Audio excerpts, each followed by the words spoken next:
Okay, so now I'm going to be going over a column distillation problem that is a bit on the trickier side, but if you're able to do this one, you'll basically be able to do any column distillation problem question. So if you're still a little bit uncomfortable with the material, I'd suggest you go to the CHESS website and go to a website that's linked there called Learn Chemie, and there they have a lot of good videos too that'll sort of show you the intro to solving these problems before you approach something that's a little bit more difficult like this. Okay, so that being said, I'm going to be doing question D30 from chapter 4, and we're given this column set up here, and we're also given all this information. So we're given a methanol and water mixture, we have a total condenser and reboiler. They also say that 1 mole of vapor is condensed for every 3 moles of reflux. We have an L0 over D of 3, and that's our reflux ratio. We know that S here is a saturated liquid that then gets boiled into saturated vapor. We know that the F coming in is a saturated vapor. We're also given the flow rates of S and F, as well as the composition of methanol in the feed. And then we're given our distillate and our bottoms composition. Okay, so it's a lot of information, a little bit overwhelming, but we're going to break it apart bit by bit and solve this problem. Okay, so what it's actually asking for is, you need to find the total number of stages in the column, as well as they want to know V bar, the value of V bar over B. Okay, so first thing before solving problems like this that I would suggest is that you print out the methanol and water equilibrium curve. So don't know how well you can see, but I printed it out, and this is how you solve the problem, because all these problems are graphically. I'll also be flashing them on the screen step by step so you can see what I did. But I really suggest doing this on paper and not on your computer, even if you have a tablet computer, because on a test you will be doing it on paper, so it's best to have the practice in that way. Okay, so what we're going to start is we're going to start where we have the most information. So since we're given our reflux ratio, we're going to start by deriving our top operating line. So if we draw our little control volume, we have V going in, we have L going out, and we also have D going out.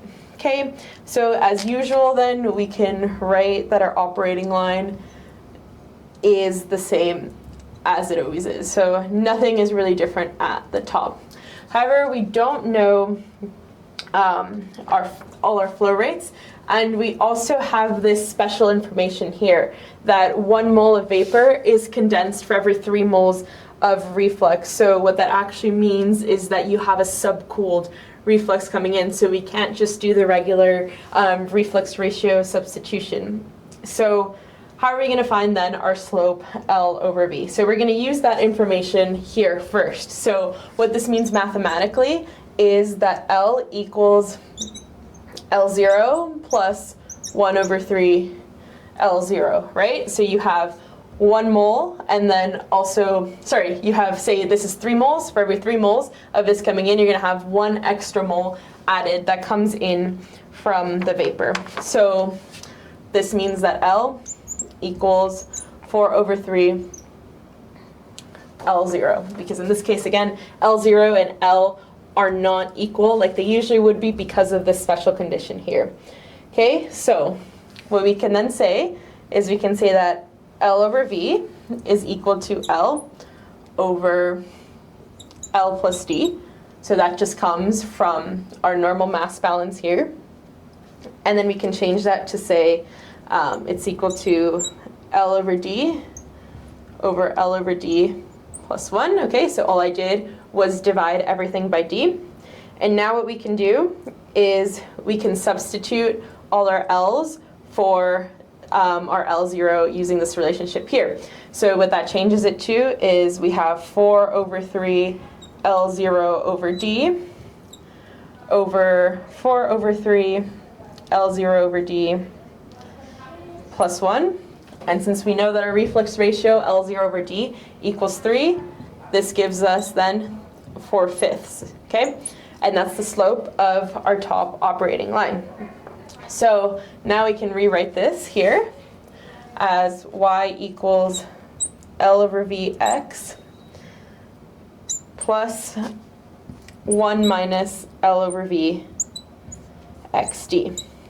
How did I get this? So D, again, from our mass balance here, V equals L plus D. D is just going to be equal to V minus L. So if we divide everything there by D, sorry, not by D, we have D over V there, so we divide it by V, and we have D over V equals 1 minus L over V. Okay, so now we know L over V from before, so we can say that our top operating line equation is 4/5 x plus 1/5 xd. And since we actually know the value of xd, we can say that y equals 4/5 x plus 0.184. Okay, so now that we know the exact equation, we can plot it on our graph, and I'm going to show a picture of that here.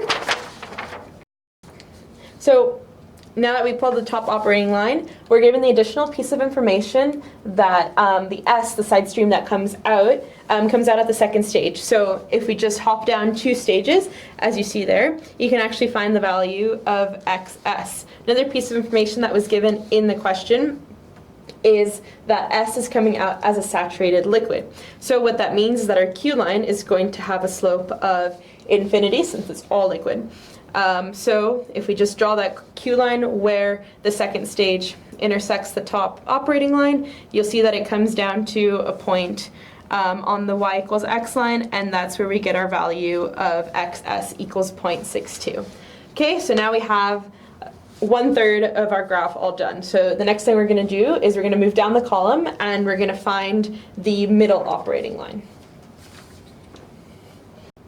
Okay, so now we've gotten a little bit more information from our graph. So we have the value of xs here coming in. So our top operating line was for this control volume here.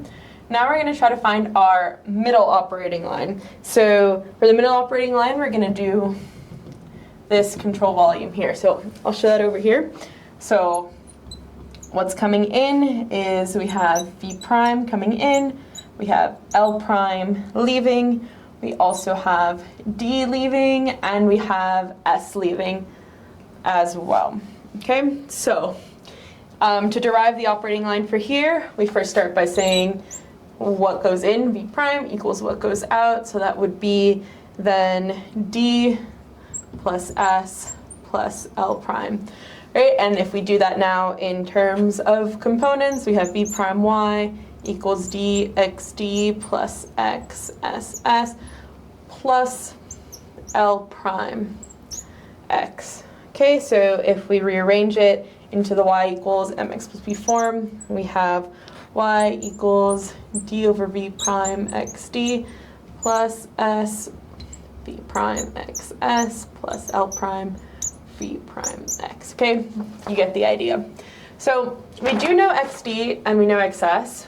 We also know S, but we don't know D, we don't know V prime, and we don't know L prime. But we can actually solve for that.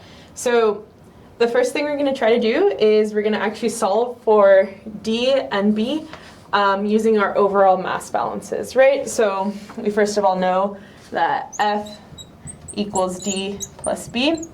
And this is a really good place to go to when you're stuck in a question, is you're usually almost always able to do the overall mass balance. So that might just end up giving you the key piece of information you need to continue on doing the problem. Okay, and we also know FZ equals D XD plus B XB. So this is just 2 equations, 2 unknowns. I'm not going to show the math of that. Everything that you would need is given here. But if you go through and do that, you get that D equals 500 and that B equals 500 as well.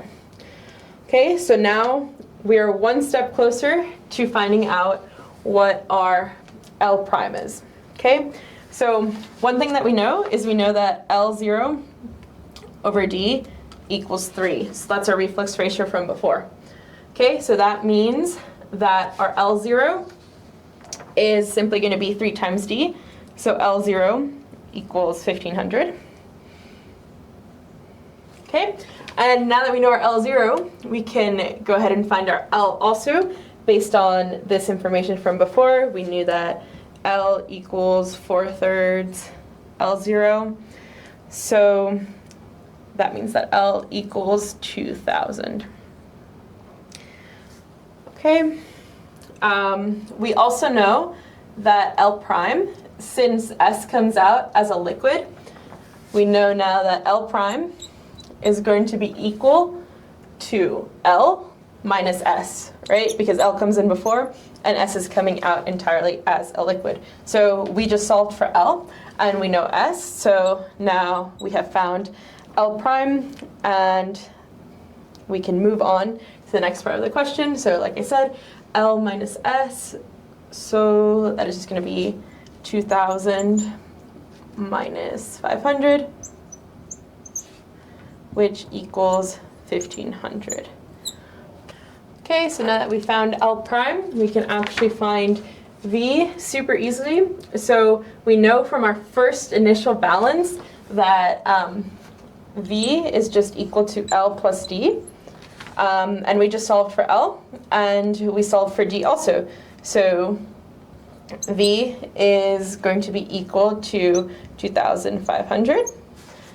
And since S coming out is just liquid, it's not taking any of the vapor from V prime to get to V. So that means that V prime and V are actually equivalent. So V prime is also 2,500. Okay, so now that we have both these things, we can solve for our slope here. So our slope is just 1,500 over 2,500, which is just equal to 0.6. Okay, so now you can find your line in one of two ways. You now have all the information to just find your intercept right away. And if you do that, you'll get an equation of y equals 0.6x plus 0.308. Or you could also do it graphically because you would know the Q value of your feed line. So I'm going to show you what the graph looks like, and then I'm going to show you how I solved for the Q of the feed line.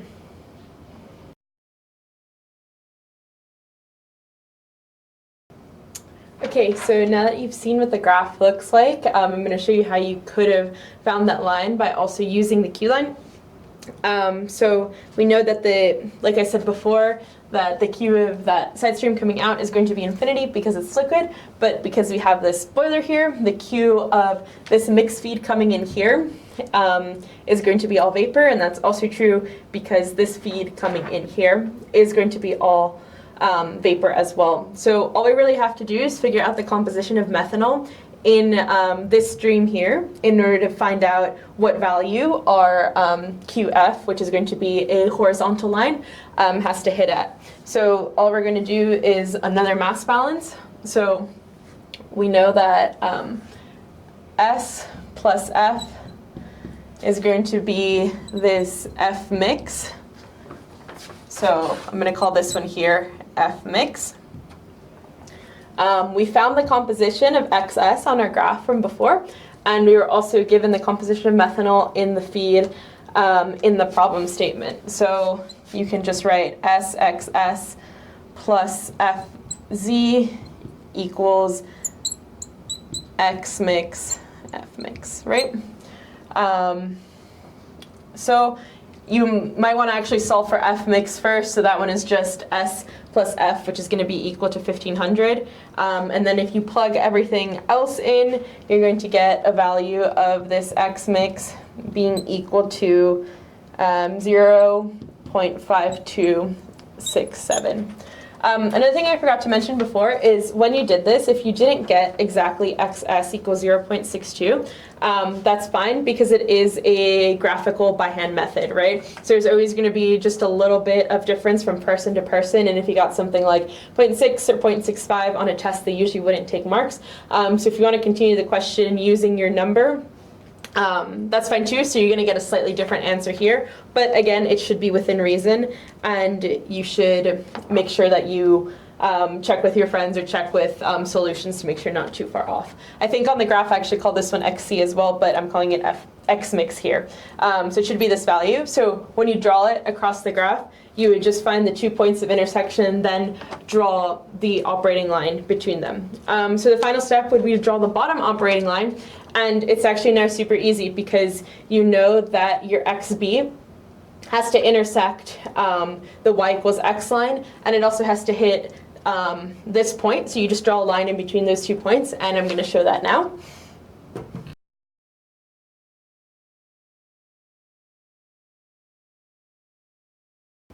So, as you saw from the graph shown earlier, we're able to plot everything now. So now that we had our top, middle, and bottom operating lines, you're simply able to count down stages like you would do for any McCabe-Thiele problem. So for this question, you should get around 5 stages are needed for the column. Okay, so now the second part of this question is asking us to find the value of v bar over b. And we have all our numbers calculated from before, so we can actually do this super easily by simply doing a control volume around the bottom. So what that's going to look like is we have B coming out, we have L bar going in, and we have V bar going out. So in other words, we can say L bar equals V bar plus B. So we know the value of B already, so we're really interested in finding the value of V bar. So to do that, we also need L bar. So if we look over here, we know that this F coming in is going to be all vapor. So that means that L bar and L prime are going to be the same, right? And we also know the values of L and S. And since this S was all liquid coming out, we can write that L prime is equal to L minus S. So we found L before, so that's 2,000. And we were also given S as 500. So that means that L prime is simply 1,500. Okay, and since we said L prime is equal to L bar, now we have all we need for this equation. So we can say then 1,500 equals V bar plus 500, and that gives us that V bar is equal to 1,000. Okay, so now super easy. V bar over B then is simply 1,000 over 500, which equals 2. And that completes the whole question.